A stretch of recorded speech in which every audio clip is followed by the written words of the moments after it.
Welcome back to the Takeout. Thanks for hanging out with us. President Trump appears to be trying to help Andrew Cuomo in the New York City mayor's race. Sources tell CBS News New York that the administration is exploring ways to induce incumbent Mayor Eric Adams and Republican candidate Curtis Sliwa to both drop out of the race.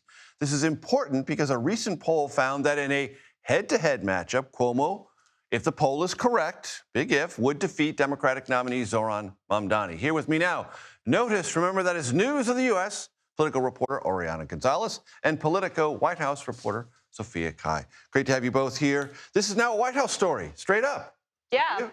I mean, absolutely. Look, Trump, he cannot help himself but get involved. He told his cabinet that he wasn't going to get involved, but he's been calling prominent people in New York talking about this race because for him, this race is personal. This is not Cincinnati. It's not San Francisco even. It's New York. It's the place that he grew up, the place he built his career. So, of course, this feels personal. And, Oriana, what is this about? Is it about trying to give them a job in the administration or try to find some private sector folks in New York to induce them to, just drop out and there'll be a big lucrative thing waiting for you on the other side? I mean, what we saw, the New York Times report, was that they are thinking about offering Eric Adams a job. And here's the thing. What is the Trump administration, if not the home of unwanted Democrats? We saw that with Tulsi Gabbard. We saw that with RFK Jr. and potentially now with Eric Adams.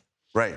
And to your point, Sophia, the larger sort of meta interest of the Republican Party is to see Mamdani elected and then run against the socialist / whatever other negative terminology they want to apply. But for Trump, Mamdani is a repudiation of Trump. So he wants it on for personal reasons. Yeah, and I think also the Trump political team feels that there's many other examples that you can take as examples of bad Democrats, right? You've got Pelosi, you've got Newsom, you've got the entire J.B. cast. Pritzker. The entire cast of 2028 candidates. Westmore, he's been running against the there you go. And you've seen all the memes coming out of the White House. So, for them, it's like, take your pick. Now, just for the record, Adams has sort of dismissed this. Curtis Sliwa put out a statement today, the Republican, saying he's not interested and hasn't talked to anyone. But this still churns, right? Oh, definitely. We still need to see exactly what happens. But it better happen quick. Oh, yeah. I mean, quickly, but also there's a couple months till November. Anything can happen then. We have these news happening now. Who's to say that a month from now it's announced that he's going to be an ambassador? So we have new CBS polling data that I want to show you about the economy. Anthony Salvanto and I talked about this on the program yesterday. You can see the numbers there. Economy good, 38%, 36%. Boy, I need to fix my eye. What is it, 38, 30? 36. 36, thank you, Oriana. You're closer to the monitor. Oh my God, these old aged eyes of mine. The point of that is Trump continues to say everything is roaring and America is the hottest country on the planet. Not feeling it, according to our poll.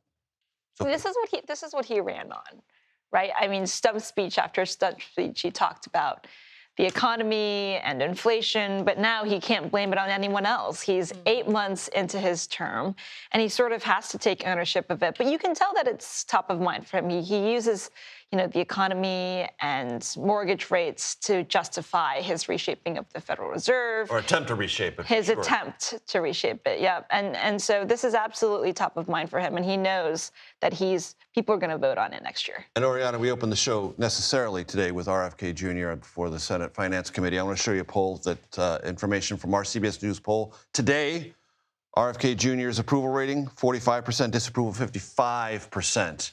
That's an indicator that there are some limits to Maha and the agenda and rhetoric around it. Oh, definitely. We saw so much, a little bit of a mess, I want to say, happening in HHS this last week with the firings at the CDC, the firing at the CDC, and then having top CDC officials leaving explicitly for saying that the agency was becoming too political. That's a huge problem, especially, again, coming from a president that during his first administration helped develop the COVID vaccine, and now we're seeing a complete 180. Oriana González, Sophia Cai, thanks so very much. And I do apologize for my aged eye monitor. I'm always apologizing.